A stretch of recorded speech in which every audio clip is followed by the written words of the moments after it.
ऐसे सुरासुर मनुसिन देवन्दिदं तो दिखाई कम में मलम प्रणमामि बड्ढमानं तीर्थं धम्मस्य कत्तारम्। ओम ह्रीं श्री अरहंत सिद्ध आचार्य उपाध्याय साधु पंच परमेष्ठिभ्यो नमो नमः। अपना जीवन सुख शांतिमय बनाने हेतु सुखमय जीवन की कला सीखने के लिए संपूर्ण जीनागम को 5 बिंदुओं में समेटते हुए अपन ने उन पर चर्चा करना प्रारंभ किया। संयोगों की असारता, विभावों की विपरीतता, पर्यायों की पामरता, स्वभाव की सामर्थ्य और क्रमबद्ध पर्याय। आवाज ठीक नहीं है। इनमें से अभी भी नहीं है, कट रही है आवाज कट रही है। इनमें से संयोगों की असारता और विभावों की विपरीतता पर समय सापेक्ष चर्चा के बाद में पर्यायों की पामरता पर अपनी चर्चा चल रही है। यद्यपि प्रत्येक ही पर्याय अपने अपने समय पर अपनी अपनी षटकारक की योग्यता से प्रकट होती है, उसे अपने समय से हटाकर आगे पीछे की करने की क्षमता विश्व में किसी की भी नहीं है। इसलिए वह सामर्थ्यशाली भी कही जाती है। पर एक औपचारिक कथन अभी अपन गुरुदेव श्री को भी सुन रहे थे, उसमें भी वही विषय आ रहा था। तो पहले तो व्यतिरेक विशेष और उसके पहले यही कि द्रव्य और गुण के बिना पर्याय कहाँ है, गुण और पर्याय के बिना द्रव्य कहाँ है। तो वास्तव में तो द्रव्य और गुण की ही पर्याय होती हैं। इसलिए किसी भी पर्याय को प्रकट होना हो तो द्रव्य गुण का आश्रय लेना पड़ता है। शुद्ध पर्याय हैं तो अपने द्रव्य गुण का, अशुद्ध हैं तो किसी न किसी पर लक्ष्य होगा, पर किसी न किसी का सहारा उसे लेना पड़ता है। क्षणिक है, कभी भी अनादि अनंत काल के बीच में एक बार से द्वारा नहीं आती, कादाचित है, आगंतुक है, परस्पर में अप्रवृत्त है। इसलिए ये पर्याय पामर हैं, कमजोर हैं, इसीलिए सहारा लेने योग्य नहीं है। गुरुदेव से अभी फरमा रहे थे कि वो केवल ज्ञान वाली पर्याय भी तो भी अगले समय वो कहाँ है, नहीं आ रही। तो जब उस पर्याय में से कुछ अगला उत्पादन नहीं होना है, कल चर्चा की थी कि लोक में भी जिसका रिटर्न नहीं हो, कोई पूंजी नहीं मानता, कितने लगाया हो उसमें। यानी बहुत बढ़िया महंगा से महंगा भी फर्नीचर हो, पर चूंकि उसको बेचने से कुछ अब मिलने वाला नहीं है, तो अपनी पूंजी में उसे कोई भी नहीं गिनता। पर्याय भी ऐसे ही हैं कि उनसे कोई नया उत्पादन होने वाला नहीं, इसलिए आश्रय लेने योग्य नहीं है। यहाँ तक अपन चर्चा कर चुके हैं। कल अपन ने यहाँ विषय छोड़ा था कि प्रवचन सार जी की 80वीं गाथा में अरहंत भगवान को द्रव्य रूप से गुण रूप से और पर्याय रूप से जानने की बात की।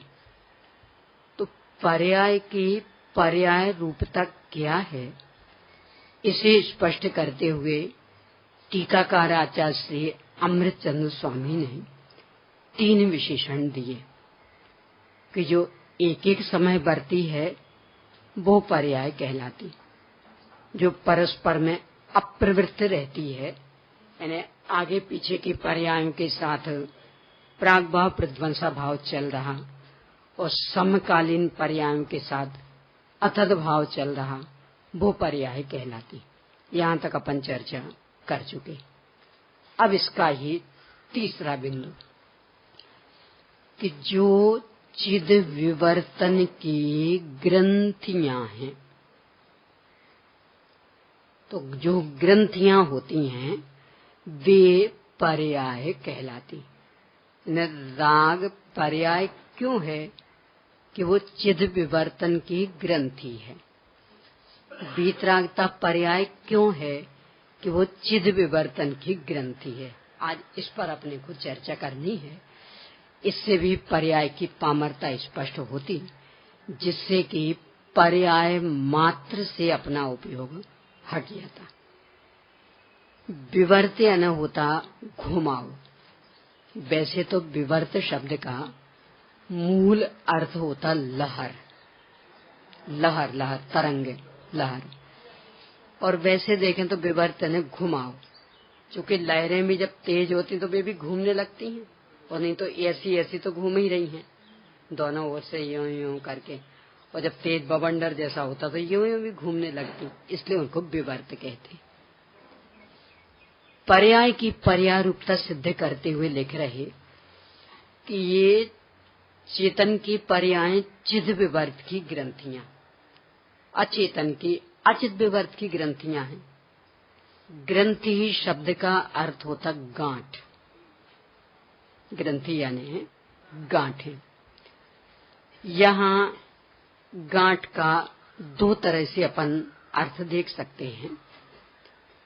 एक तो ये किसी भी अखंड धागे में गांठ लग जाए तो अटकाव हो जाता है। धागा बिल्कुल सीधा सरल था अखंड। ये कभी कभी ऐसा होता ना, सुई में अपन सुई में धागा डाला और कुछ भी अपना जो भी काम करना था वो करना शुरू किया। अब वो कभी कभी वो फंस जाता तो एक बिल्कुल छोटी सी गांठ आ जाती, क्योंकि धागा ही बिल्कुल पतला है तो वो लगेगा कितनी पतली गांठ, पर उतनी सी गांठ उस काम को रोक देती है। या तो वहां से वो धागा ही तोड़ो, यानी अब कोई उपाय नहीं रह गया, और या फिर वो कपड़ा ही ऐसा हो जैसे सूती कपड़ा रहता है ना, तो उसका छेद फैल जाता, तो या वो हो तो काम आ पाएगा, अन्यथा वो धागा काम आने वाला नहीं। तो ये अटकाव है, ये अवरोधक हैं, यानी स्पीड ब्रेकर हैं, ये अवरोध डालते हैं। कोई सी भी पर्याय हो, इसकी ओर की नजर मोह राग द्वेष रूप होती है, क्योंकि पर्याय एक जैसी तो होती नहीं है और स्थिर भी नहीं है। कदाचित परंपरा की अपेक्षा से एक जैसी भी हो तो भी स्थिर तो है ही नहीं, तो दृष्टि कहीं रुकेगी ही नहीं, यानी नियम से अवरोध होना। यानी जो घूम रहा पंखा, अब इस पर कोई नजर केंद्रित करने की कोशिश करे, यानी एक टक देखे तो क्या परिणाम निकलेगा? वो तो घूम रहा तो नजर भी घूमेगी, और ये दीवार स्थिर है तो यहाँ नजर टिकाएं तो टिक जाएगी। पर्याय चूंकि बदल रही है तो उस पर यदि अपनी दृष्टि केंद्रित करेंगे, अपना उपयोग लगाएंगे, तो नियम से उपयोग चंचल होना तो राग द्वेष मोह आकुलता, इसलिए वह पामर है, यानी लक्ष्य में लेने योग्य नहीं है, आश्रय लेने योग्य नहीं है। एक बात। दूसरी बात कि वो चिद विवर्त की ग्रंथि है। मतलब क्या? ये जो अपनी जपमाल होती है ना, यहाँ है कोई धागे वाली जपमाल, उठाओ जरा।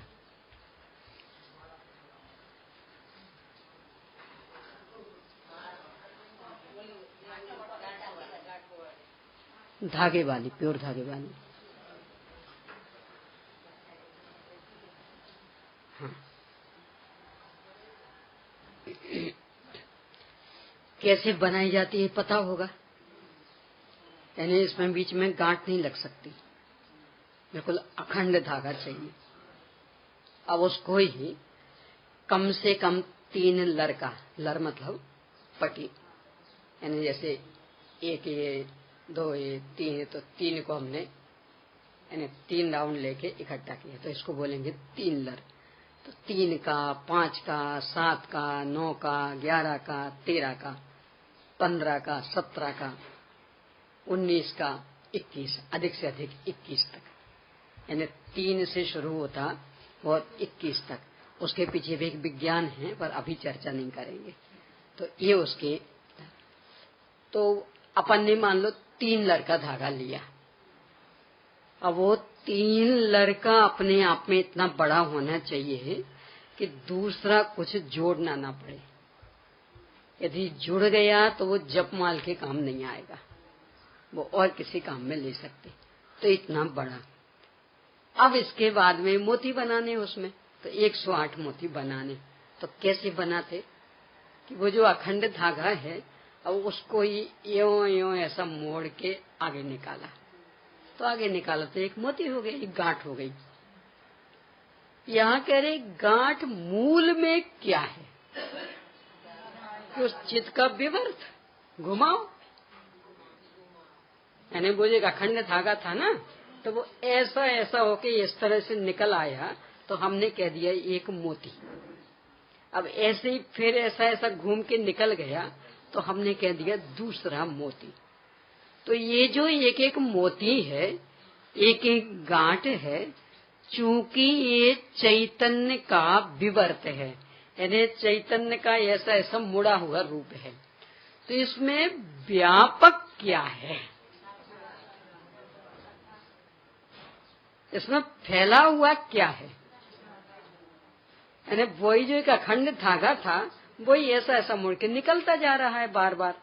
तो बार बार ऐसा ऐसा मुड़ के निकलता जा रहा, तो हम उसको कहते जा रहे हैं, एक मोती बन गया, दूसरा बन गया, तीसरा बन गया, अब पूरे 108 बन गए। तो 108 मोती बन गए, मतलब क्या? कि वो जो अखंड धागा था, वो 108 बार एक विशेष प्रकार से मुड़ मुड़ करके आगे निकल गया, और फिर दोनों को जोड़ करके शिखर बना दिया।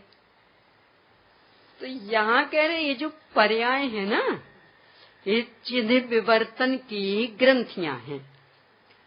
यानी चेतन जो अनादि अनंत है, वही एक विशिष्ट रूप से मुड़ करके जो आगे आगे बढ़ रहा है एक एक समय, बस उसकी जो विशेष मोड़, तो उसका वो विशेष मोड़ एक गांठ रूप में दिखाई देने लगता, उसको हमने नाम दे दिया पर्याय। पर जब उस चेतनता की ओर से देखते हैं, यानी इस जपमाल को मात्र धागे की ओर से देखें, तो इसमें क्या है और इसमें क्या है? इसमें भी वही धागा, इसमें भी वही धागा, तो कौन सी गांठ अच्छी? नहीं सब ये तो बढ़िया है, और ये कि इसमें क्या है और इसमें क्या है। देखो इसको और थोड़ा सा अपन अपने घर गृहस्थी का उदाहरण ले लें, क्योंकि इसमें तो लगता क्या फर्क पड़ना, सभी मोती बस उंगलियों के बीच में आने हैं, तो कोई राग द्वेष करने के लिए अवसर नहीं। तो और थोड़ा सा इसको संवेदनशील बना है। घर में बर्फी बनाते ना, चकली, तो मान लो बेसन की बर्फी बना रहे थे, कढ़ाई में सब कुछ एक साथ हुआ, यानी सभी कुछ, मतलब घी भी, बूरा भी, सब जो भी, सब बिल्कुल एक साथ हुआ। अब इसके बाद आपने थाली में जमा दिया उसको, जम गई। तो चूंकि फैशनेबल है ना अपन तो उसे एक ही बर्फी को अनेक अनेक आकार देते हैं।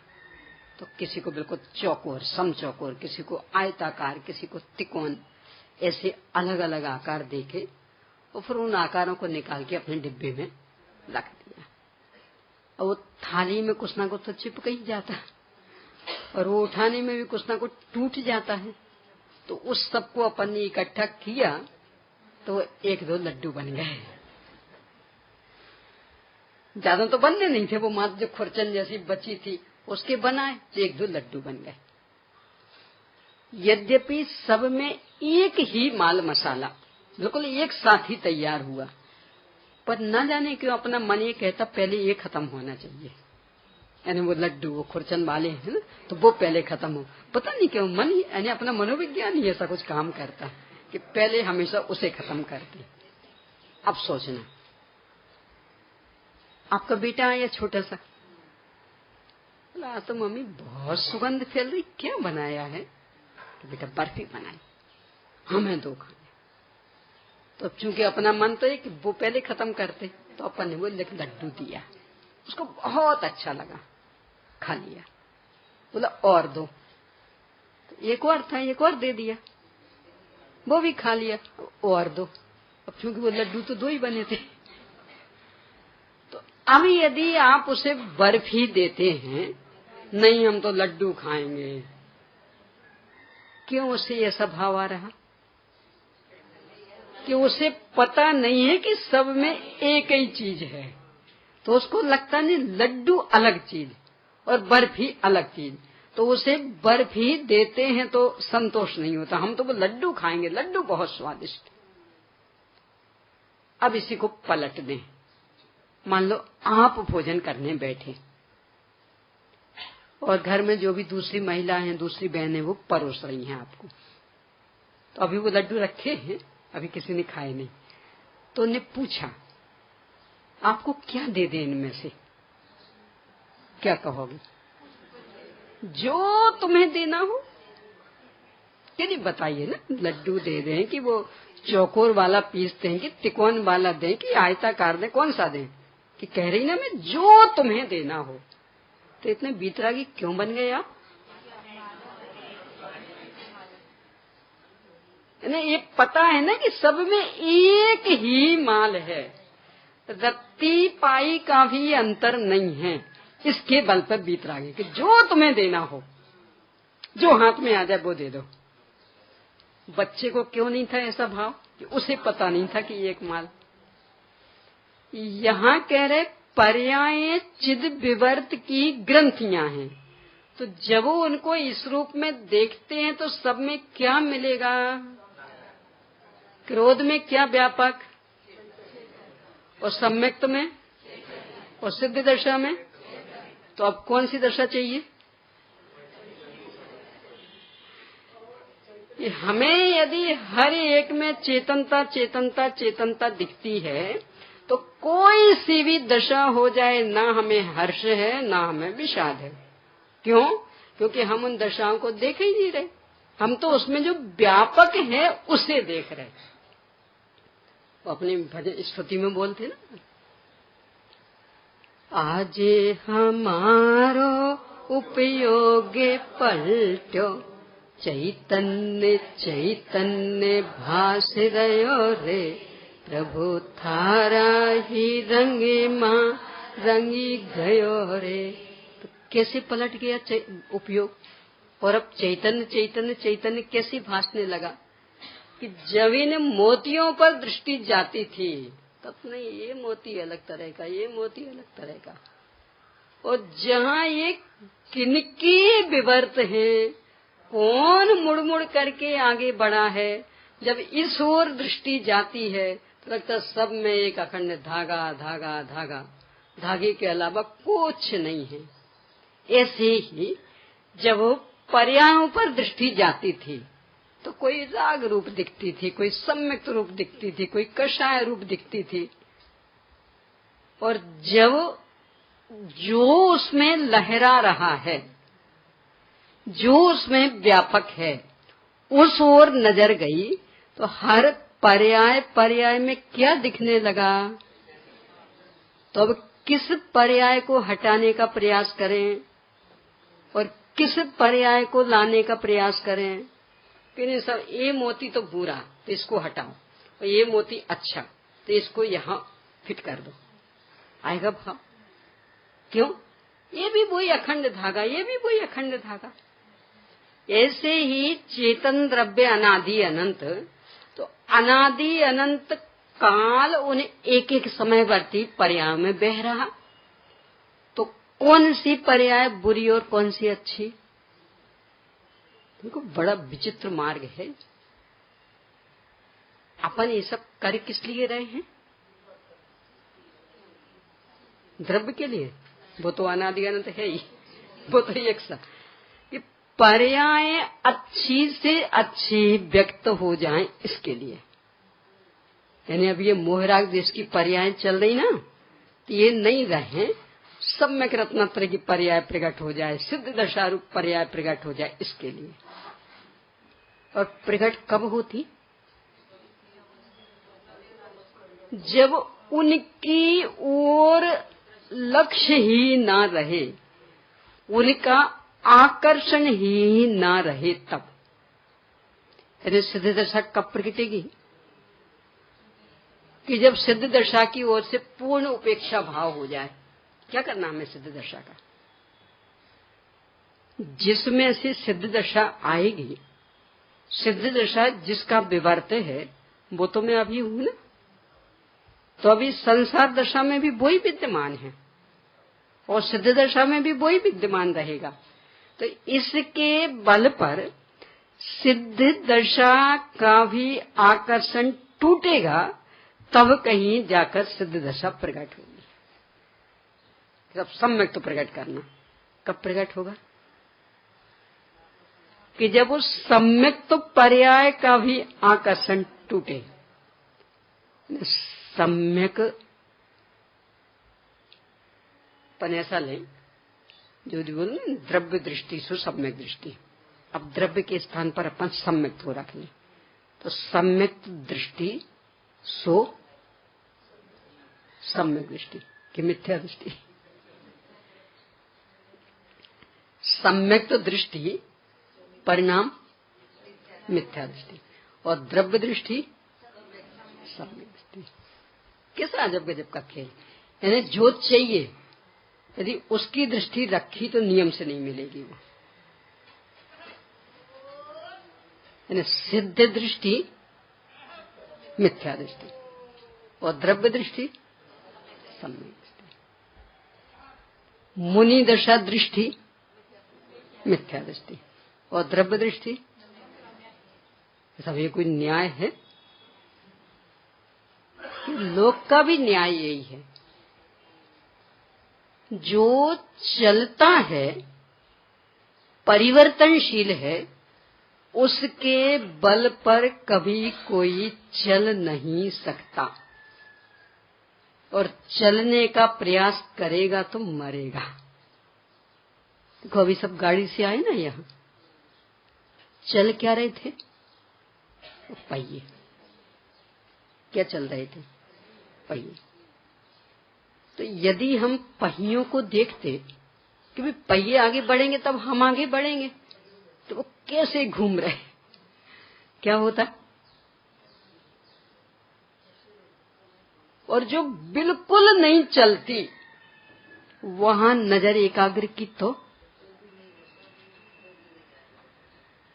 सड़क पर एकाग्र की नजर, और वो जो स्टीयरिंग वाला वो मात्र मोड़ लेता पर घूमता है थोड़ा बहुत।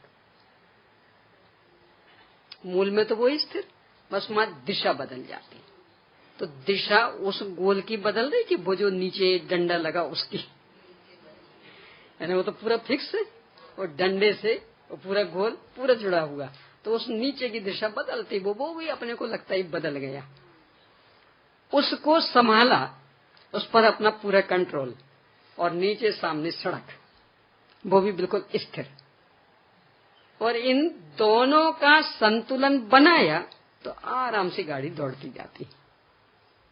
और घूमने वाले पहियों को देखा तो फिर 4 व्हीलर तो चला ही नहीं सकोगे, क्या उसके दिखेंगे कैसे?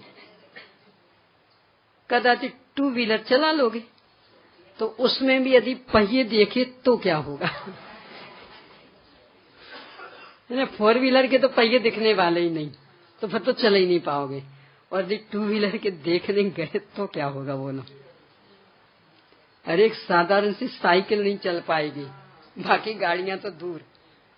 अरे उतना छोड़ो, अपने भी पैर चलते हैं ना,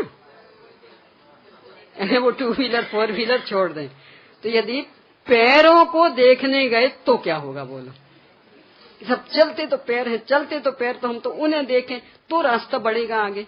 देख करके देखना, वो चलते हुए पैरों पर निगाह रखना, क्या होगा? आगे का कोई दिखेगा ही नहीं, पता नहीं किससे टकरा जाएंगे, पता नहीं किस गड्ढे में गिरेंगे, किस पत्थर से चोट खा जाएंगे, बोलो क्या होगा? यानी चलते हुए पर नजर लोक में भी नहीं रखी जाती यदि पूर्ण सुव्यवस्थित रूप में गंतव्य पर पहुंचना चाहते हो तो। और यदि रखने की कोशिश की तो समझ लेना गंतव्य पर तो नहीं पहुंचेंगे, पता नहीं कहां पहुंच जाएंगे। ऐसे ही यहाँ कि पर्याय वो चल रही है, आगे आगे बढ़ रही, तो यदि उसे भी सुव्यवस्थित रूप में लाना चाहते हैं तो उपाय ये है कि उसको बिल्कुल भी मत देखें, पूरी उपेक्षा, है ना, उसके भले के लिए उसकी उपेक्षा। किस लिए उसकी उपेक्षा कर रहे हैं? कि बढ़िया से बढ़िया पर्याय आ जाए, इसके लिए। तो यदि बढ़िया से बढ़िया पर्याय लानी है तो उपाय एक है कि पर्याय मात्र से उपेक्षा ले लें कि मुझे कुछ मतलब नहीं द्रव्य दृष्टि से सम्यक दृष्टि, मैं तो अनंत अनंत पर्यायों का पिंड हूं ना। वो तो एक एक समय की निकलने वाली दशा है, वो तो ब्याज है। मूल को संभालें तो ब्याज तो अपने आप मिलता रहेगा, और ब्याज में उलझ गया कोई तो कि तो मूल से हमें मतलब नहीं, मूल से हमें मतलब, बस हमें तो ब्याज देते जाओ, क्या होगा? एक दिन वो मूल ही, और मूल सुरक्षित रखा तो कहीं भी रख देना, ब्याज अपने आप मिलता जाएगा। पर्याय ये ब्याज हैं और ध्रुव तत्व ये मूल है। उसको संभाला, यानी उसे अपनत रूप से स्वीकार करके इसमें ही संतुष्टि की, तो एक से एक बढ़िया ब्याज मिलने लगेगा। सम्यक की पर्याय बढ़ते बढ़ते बढ़ते सिद्ध तक की पर्याय, इसका नाम कि वे पर्याय चिद विवर्त की ग्रंथियां हैं। यानी हर पर्याय पर्याय में वो चेतनता व्याप्त है। तो यदि पर्यायों को सुव्यवस्थित रूप में व्यक्त करना चाहते, सुव्यवस्थित तो अभी भी व्यक्त हो रही, पर अपने को स्वीकार नहीं है ना, इसलिए आकुलता भोग रहे। यानी ऐसा नहीं समझना कि वे अव्यवस्थित हो रही हैं, वे तो पूरी सुव्यवस्थित, पर सहज स्वीकार कर लेंगे तो निराकुल रहेंगे, और सहज स्वीकार नहीं करते तो आकुलता भोगते हैं। तो यदि निराकुल रहना है तो उपाय क्या है कि वे पर्याय चित विवर्तन की ग्रंथियां लगने लगे। जब ग्रंथियां लगने लगेंगी तो लगेगा कि इसमें एक शाश्वत चेतनता के अलावा क्या व्याप्त। तो कोई सी भी पर्याय को देखें, वो चेतनता ही तो व्याप्त है। तो अब किसको हटाने की कोशिश करें और किसको रखने की, किससे राग करें और किससे द्वेष। यानी ये वाला मोती भी वही अखंड धागा, ये वाला मोती भी वही अखंड धागा, ये नहीं सब ये तो नहीं चाहिए, हमें ये आना चाहिए। तो सब में एक अखंड धागा व्याप्त है। तो अब भाव होगा कि ये चाहिए और ये नहीं चाहिए। पर्याय मात्र से दृष्टि हट जाएगी। श्रेणिक पुराण में एक घटना है राजा श्रेणिक की। ये तो पहले अपन ने चर्चा की थी थोड़ी सी एक दिन, तीव्रतम विराधक। बाद में जैनी हो गया, आराधक बन गया, छायक सम्यक्ति हो गया, तीर्थंकर प्रकृति का बंध कर लिया। एक बार समोसन में प्रश्न खड़ा हुआ, मैं छायक सम्यक दृष्टि तीर्थंकर होने वाला भी मुझे संयम लेने का भाव क्यों नहीं आता? संयमी लगते तो बहुत अच्छे हैं, पर स्वयं थोड़ा सा भी संयम लेने का भाव नहीं आता।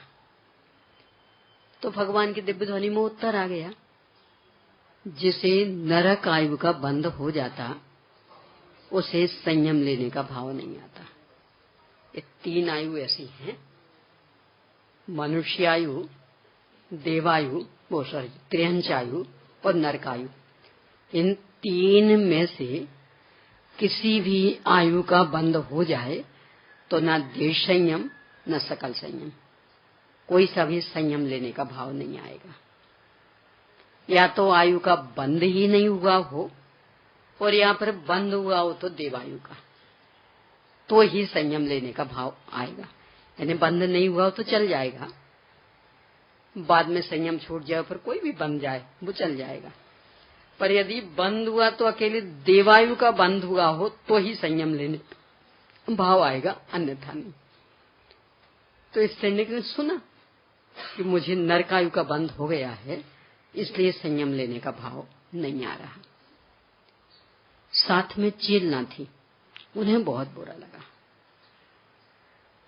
वैसे उदास मन से घर आ गई, बहुत उदास उदास उदास।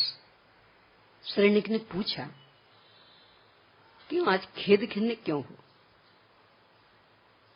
तो पहले तो बताने से आनाकानी की, जब बहुत पीछे पड़ गया तो बोला, मेरे स्वामी नरक में जाएं, छायक सम्यक दृष्टि तीर्थंकर होने वाले।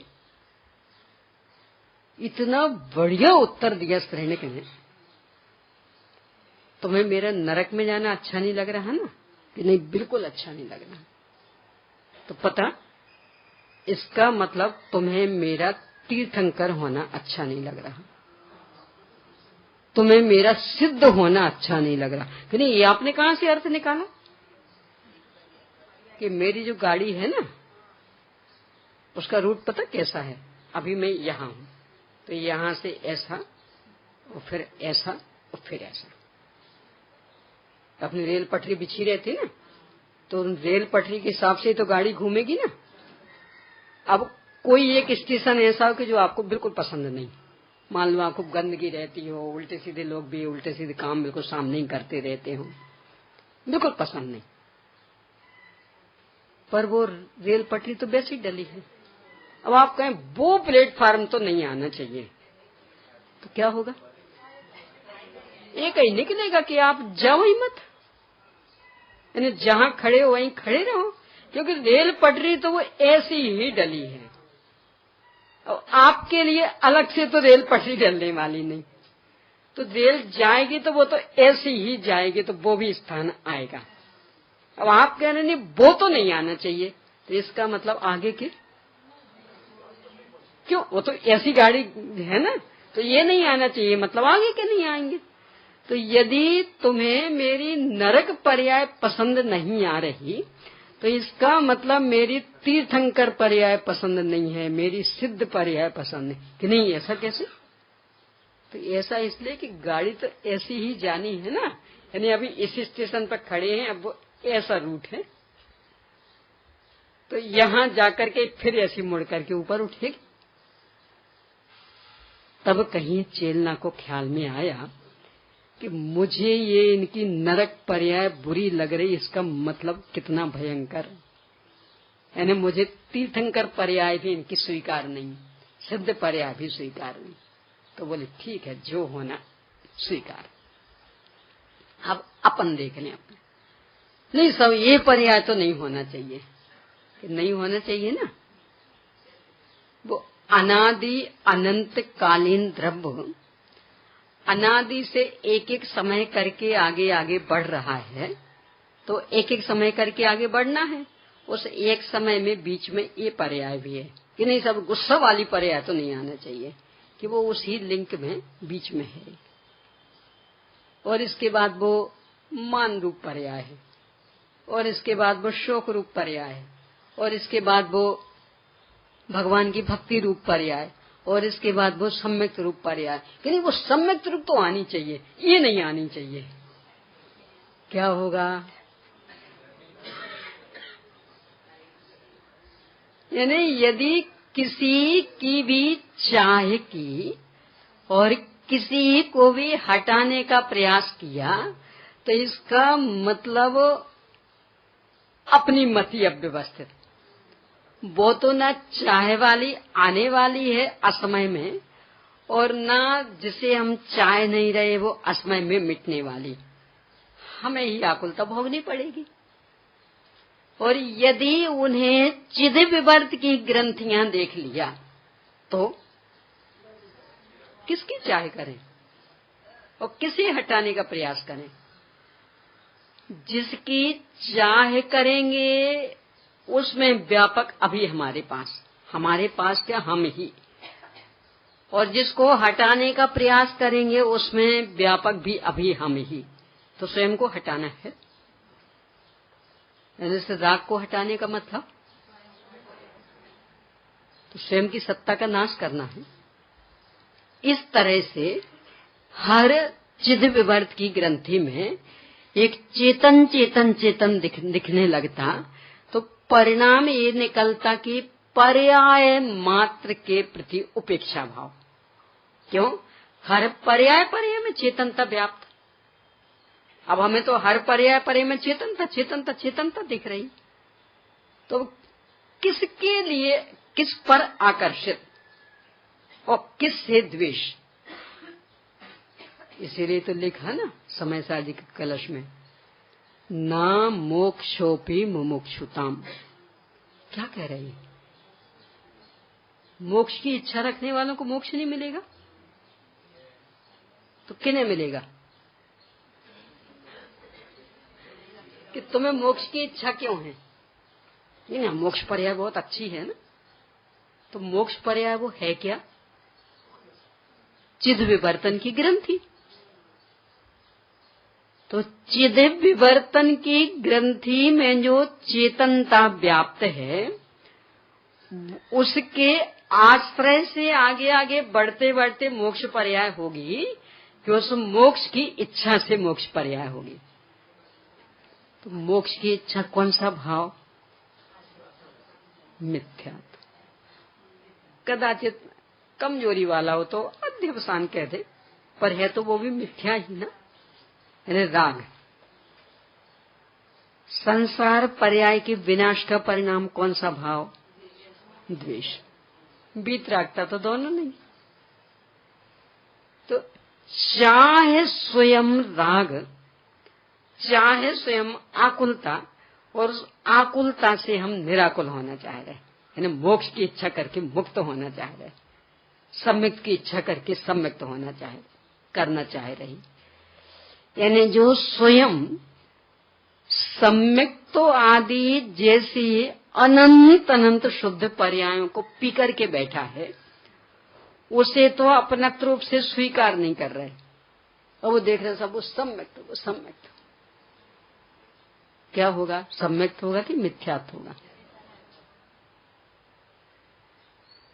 एक वो सुना होगा आपने, कहानी घटना कहने की अपेक्षा एक वो घटी हुई घटना ही, अकबर की।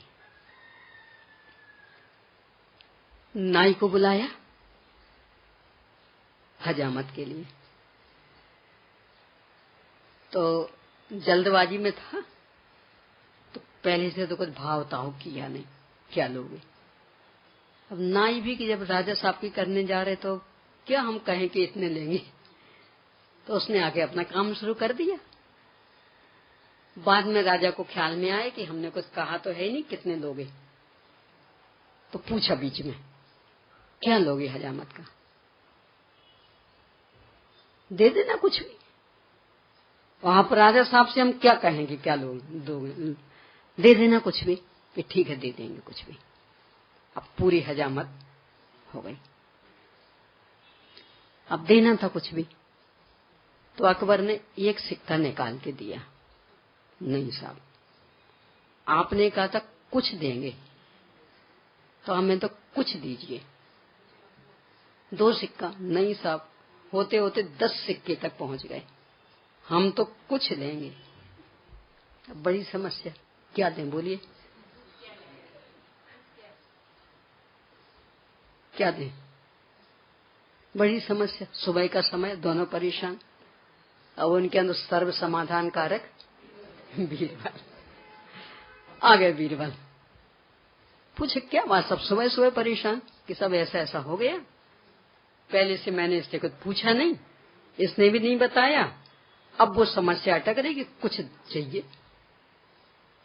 बीरबल बोले कोई बात नहीं।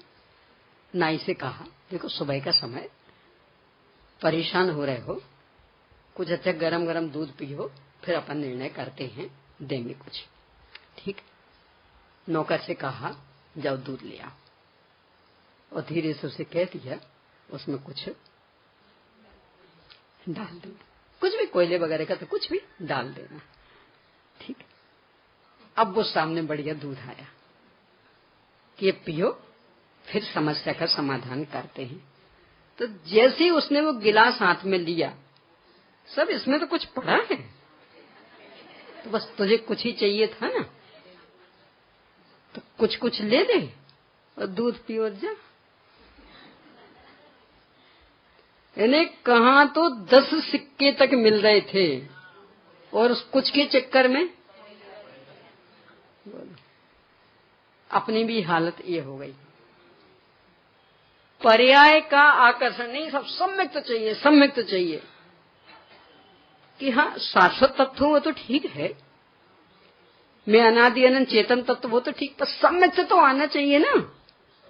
अब वो सम्यक तो जैसे कुछ के चक्कर में है और शाश्वत तत्व गायब हो रहा।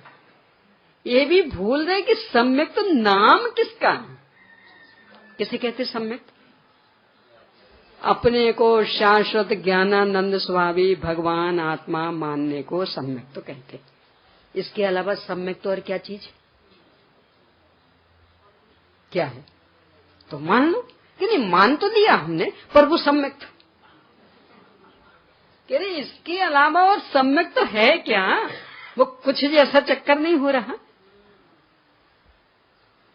यानी स्वयं शाश्वत तत्व हैं, अनंत अनंत वैभव संपन्न हैं, परिपूर्ण तत्व हैं, ऐसी स्वीकृति का नाम ही तो सम्यक तो है ना। इसके बल पर शरीर आदि में कुछ भी नहीं, आश्रव आदि में कुछ भी नहीं, वो सम्यक तो भी मैं नहीं, सिद्ध भी मैं नहीं, इस तरह से 7 तत्व आ जाएंगे। तो इन सब के विश्वास का नाम ही तो सम्यक तो है ना। यानी तत्वार्थ श्रद्धान्वी यदि कहेंगे तो ये मैं नहीं और शाश्वत तत्व में हूँ, इस श्रद्धान का नाम सम्यक तो ना। तो वो करो, फिर ठीक है वो तो कर लेंगे, पर वो सम्यक तो वो कुछ जैसा चक्कर हो रहा। पर्याय की पामरता यदि अपने को ख्याल में रहेगी तो ये ख्याल में आएगा कि हर पर्याय पर्याय में अनादि अनंत ध्रुव तत्व व्यापक है, किसमें नहीं है वो। तो उसको देखो ना, तो निरंतर सम्यक तो कायम चल रहा। कि राग द्वेष कि रहने दो ना, राग द्वेष क्यों दिख रहा है, वो चेतनता क्यों नहीं दिख रही उनमें, क्यों विकार, कि विकार क्यों दिख रहा, उसमें जो बह रहा वो क्यों नहीं दिख रहा। और वो दिखेगा तो हर पर्याय सहज स्वीकृत समता आ जाएगी, इसका नाम सम। और इसी समता के बल पर, क्योंकि ये समता आ भी गई तो भी अनादि का संस्कार तो पर की ओर का है ना, तो ये समता बार बार खंडित भी होगी। नहीं सब ये अच्छा ये बुरा, अब ये भी किसके बल पर समाप्त होगा कि ये भी क्या है। यदि जीव की ओर से देखते हैं तो चेतन, और पुद्गल की ओर से देखते हैं तो अखंड पुद्गल, तो अच्छा बुरा क्या है। अब ऐसा हर एक को देखा क्या होगा? समता समता समता। गुरुदेव जी के मुखार बिंद से जो निकला था क्षमा वाणी के दिन, आज क्षमा वाणी का दिन है ना, एकम, क्या निकला था? यदि मैंने किसी को पर्याय दृष्टि से देखा हो तो मुझे क्षमा करना। मतलब क्या? यदि इन भगवान को मैंने पर्याय दृष्टि से भी देखा हो तो ये मेरा अपराध है। फिर क्षमा कब मांगी जाती? जब कोई हमने गलती की हो। तो किसी को भी पर्याय दृष्टि से देखा यानी गलती हुई, तो इनको भी हमने वीतरागता सर्वज्ञता रूप में देखा, तो ये भी क्या हुई? और मां चेतन चेतन चेतन रूप में देखते तो अब जब इन्हें वीतरागता रूप में देखने में गलती, तो इनको यदि लड़की है, लड़का है, गरीब है, धनी है, ये काले हैं, ये गोरे हैं, लंबे हैं, ये मोटे हैं, क्या हो गए? अपराध। और सब चेतन चेतन चेतन, मैं भी चेतन, आप भी चेतन, क्या होगा? निरपराध, समता। जब सब एक से हैं तो कौन किसकी ओर देखे? वो उदाहरण लिया था ना शुरू में, वो याद कर लेना। वो एक जैसा सूट, एक जैसी साड़ी, इन्हें थोड़ा सा भी अंतर दिखता था तो अदल बदल करके पहनने का भाव था। और जहां पूरी समानता, तो उसमें तो धोखे से भी बदल गया था, तो भी इसकी जिद्द थी कि नहीं हम तो अपना लेंगे, आपकी उतारण क्यों पहने? यहां जब ये चेतनता चेतनता दिखेगी और जड़ में जड़ता जड़ता दिखेगी, तो किसकी ओर आकर्षित हो? अपनी भी किन पर्यायों की ओर आकर्षित हो?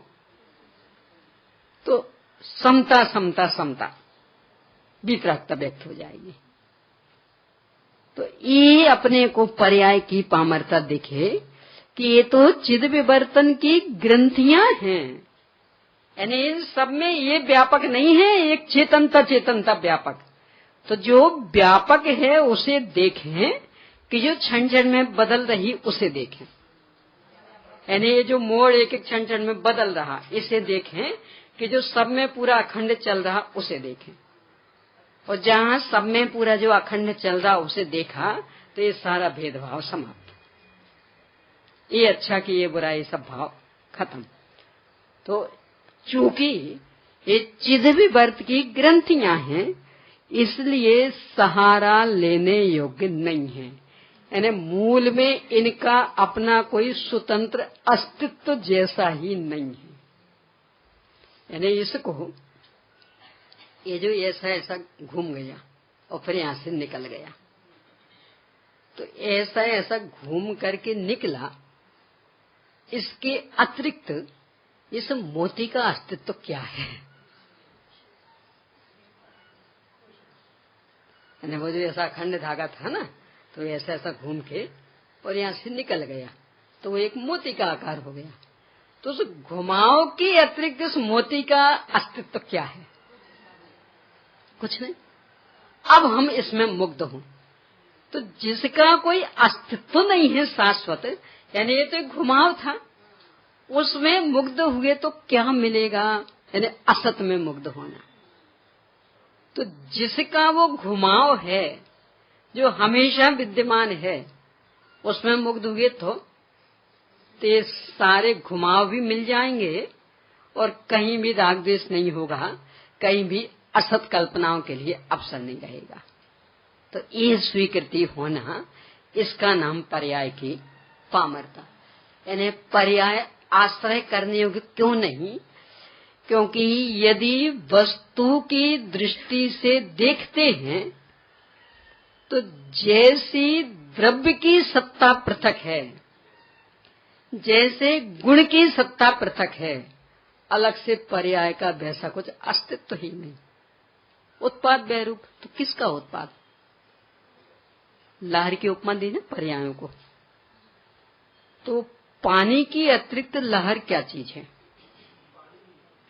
तो आप पानी को मत देखो तो लहर कहीं मिलेगी? तो अब लहर को देखने का क्या मतलब निकला? तो लहर को देखना मतलब असत को देखना। क्योंकि पानी के अतिरिक्त वहां कुछ है ही नहीं। तो जो पानी रूप ही है, तो पानी को देखे ना तो लहरों का आकर्षण ही समाप्त। और अलग से लहरें देखने जाएंगे तो पानी के अतिरिक्त चूंकि लहर है ही नहीं, तो असत को देखने का भाव होगा। और असत को देखने में सुख शांति मिलेगी। यानी गधे के सींग को देखना चाहें, कब दिख जाएगा? तो ऐसे उस पानी के बिना लहर को देखना चाहें कि सब में पानी नहीं, बस लहर बताओ, कहाँ मिलेगी लहर? तो ऐसे वो चेतनता नहीं, हमें तो अलग से उसकी पर्याय बताओ, राग बताओ, द्वेष बताओ। तो चेतनता के बिना मिलेगा कहीं राग द्वेष? तो किसको देखने का भाव बनेगा? असत जैसे को। सफलता कब मिलेगी? इसलिए वो मिथ्यात्व, इसलिए वो पामर, तो उसकी अपनी स्वतंत्र कोई सत्ता ही नहीं दिखेगी। चेतनता की लहर, चेतनता का विवर्त, चेतनता की ग्रंथि, तो चेतनता देखें तो वो लहर दिख जाएगी, तो वो ग्रंथि दिख जाएगी। चेतनता को ओझल करके देखने गए तो न ग्रंथि रहेगी न लहर रहेगा, कुछ नहीं होगा, सब साफ हो जाएगा। तो ये दृष्टि रहे तो पर्याय मात्र से दृष्टि हट जाएगी। और जब अपनी ही पर्यायों से दृष्टि हट गई तो बाकी इन सब की कि ये अच्छे, ये क्या है, कौन सा कलर पसंद किया, हाँ ये कलर अच्छा, तो इसको लेकर राग द्वेष होगा। जो अपनी ही पर्यायों को पर्याय रूप में नहीं देख रहा, उन सब में व्यापक चेतनता देख रहा, तो इन सबको कैसा देखेगा? तो अब हर्ष प्रसाद के लिए अवसर, यानी पर्याय मात्र से दृष्टि हट गई। और पर्याय पर दृष्टि का नाम था पज्य मूढ़ाई पर समय। और जब पर्याय से दृष्टि हटी तो कहाँ जाएगी दृष्टि? क्योंकि दो ही तो चीजें हैं, द्रव्य और पर्याय।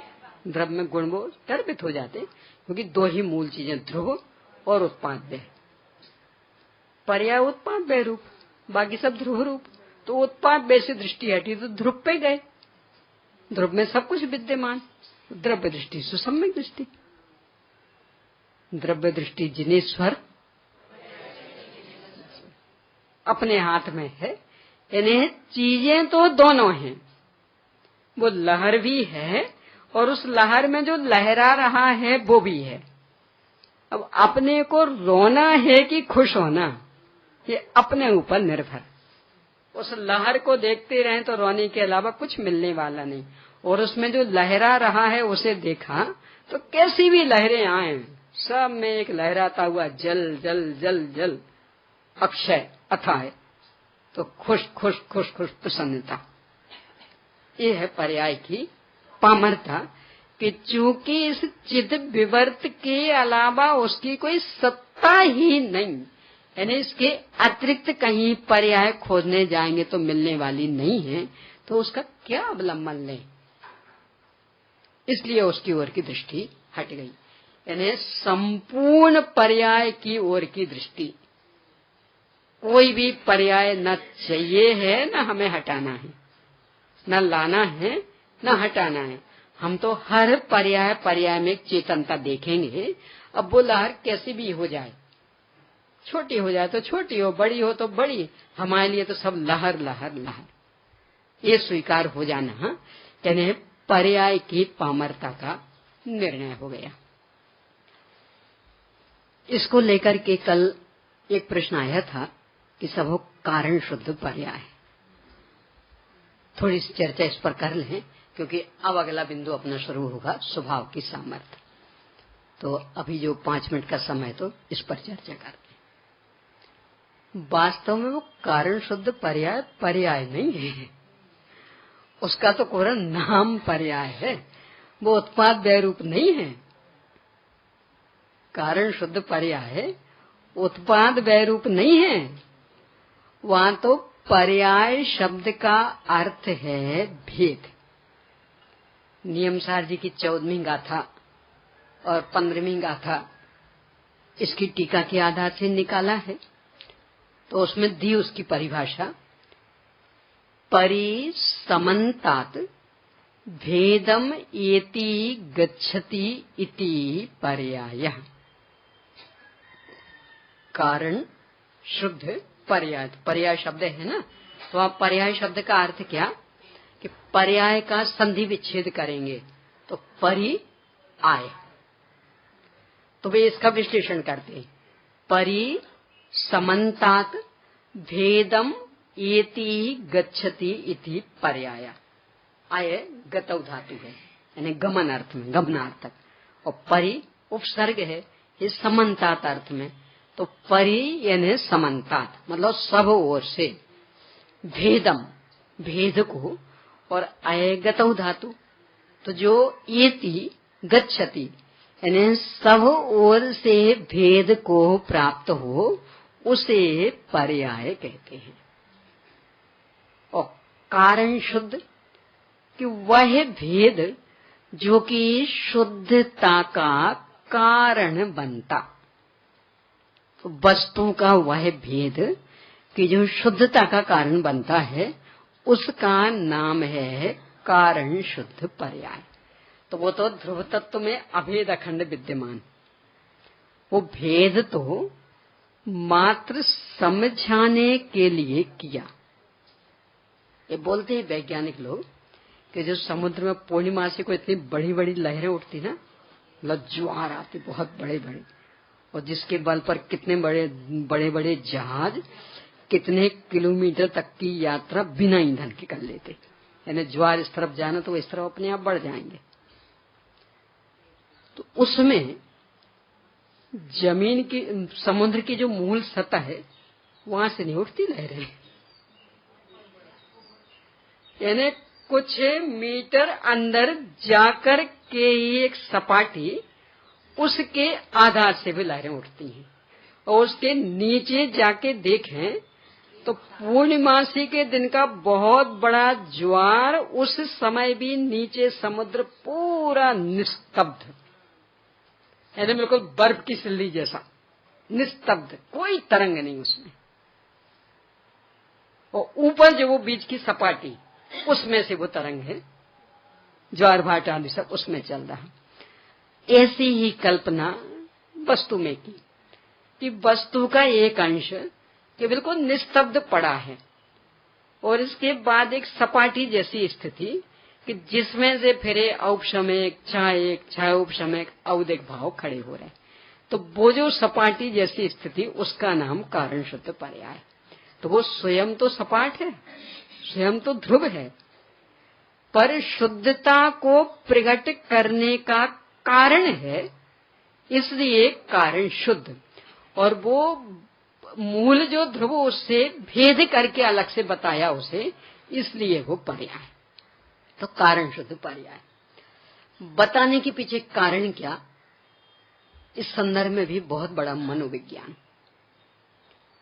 मूल बात ये कि चूंकि वस्तु सामान्य विशेषात्मक है,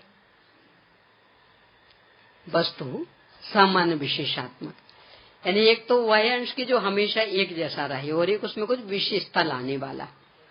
तो इस स्थूल रूप में तो अपन इन पर्यायों को विशेष कह देते हैं, कभी राग रूप, कभी द्वेष रूप, कभी क्रोध रूप, कभी मान रूप, तो ये विशेष हो गया, और एक जो हमेशा चल रहा शाश्वत वो सामान्य। अब जब पज्जय मूढ़ा ही पर समय हमने स्वीकार कर लिया, तो इन विशेषों को तो विशेष में हम ले नहीं सकते हैं, क्योंकि वो तो पज्जय मूढ़ा पर समय। तो अब जो वो सामान्य तत्व है, यदि अकेले उसे सामान्य रूप में देखते हैं तो प्रश्न ये खड़ा होता कि वो तो अकेला सामान्य है, तो वो पूरी वस्तु कहाँ हुई? पूरी वस्तु तो कब होगी कि सामान्य विशेष दोनों हो, तो अधूरी है वो तो। और अधूरी वस्तु का सिद्धांत सम्यक तो होगा कि मिथ्यात होगा? हम संतुष्ट होंगे कि अतृप्त रहेंगे? तो अब पूरी कैसे करें? तो इसके लिए आचार्यों ने अनेक अनेक अपेक्षाएं की। तो यहाँ नियमसार जी के में 14वीं गाथा की टीका में कि एक ध्रुव का वह अंश कि जो बिल्कुल एक जैसा पड़ा रहता, जिसमें उत्पाद भय नहीं, और एक ध्रुव का वह अंश कि है तो वो ध्रुव ही, पर उसमें से उत्पाद्य होता। तो एक जो वह अंश कि जो बिल्कुल एक जैसा पड़ा रहता, उसको तो नाम दे दिया ध्रुव। और एक वह अंश कि जो उत्पाद्य रूप स्वयं तो नहीं है, पर उसमें से उत्पाद्य होगा, उसका नाम दे दिया है कारण शुद्ध पर्याय। तो चूंकि विशेष हो गया, तो इस तरह ध्रुवीय सामान्य और कारण शुद्ध पर्याय विशेष दोनों मिलकर के सामान्य विशेषात्मक वस्तु, तो पूरी वस्तु हो गई ना। अब इसका सिद्धांत कर लो। वही आचार्य अमृतचंद स्वामी ने समय सार जी की 73वीं गाथा की टीका में सामान्य विशेष को दूसरे रूप से स्पष्ट किया।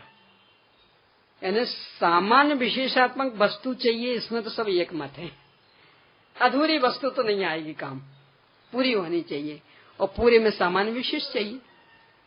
तो उन्हें पता कैसा विशेष बनाया, ये जो सामान्य शाश्वत तत्व चल रहा, इसमें ही ज्ञान दर्शन दो गुण, ज्ञान गुण विशेष, क्योंकि वो विशेष प्रतिभास वाला, दर्शन गुण सामान्य, और मैं तो ज्ञान दर्शन समग्र हूं, ज्ञान दर्शन समग्र हूं, मतलब मैं सामान्य भी हूं विशेष भी हूं। तो इस तरह सामान्य विशेषात्मक पारमार्थिक वस्तु विशेष हूं मैं। तो दर्शन सामान्य, ज्ञान विशेष, और ऐसा मैं पारमार्थिक वस्तु विशेषिक तत्व। तो उन्हें ऐसा सामान्य विशेष घटाया।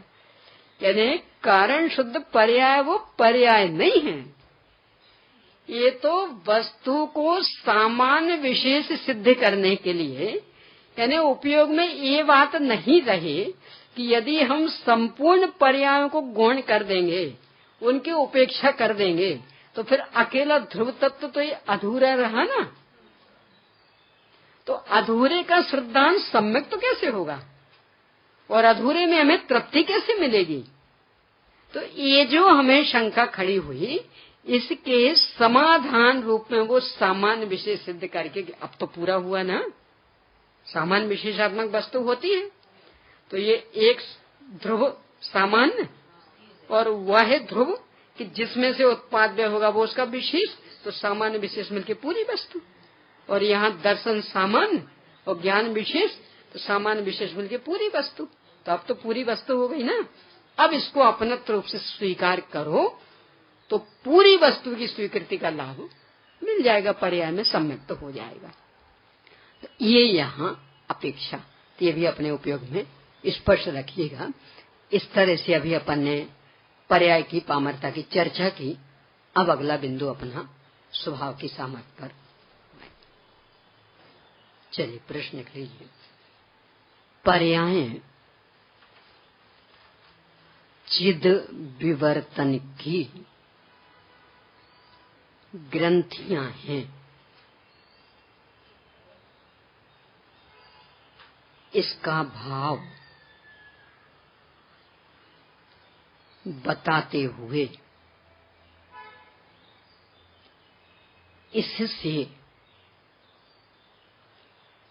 पर्याय की पामरता को स्पष्ट कीजिए।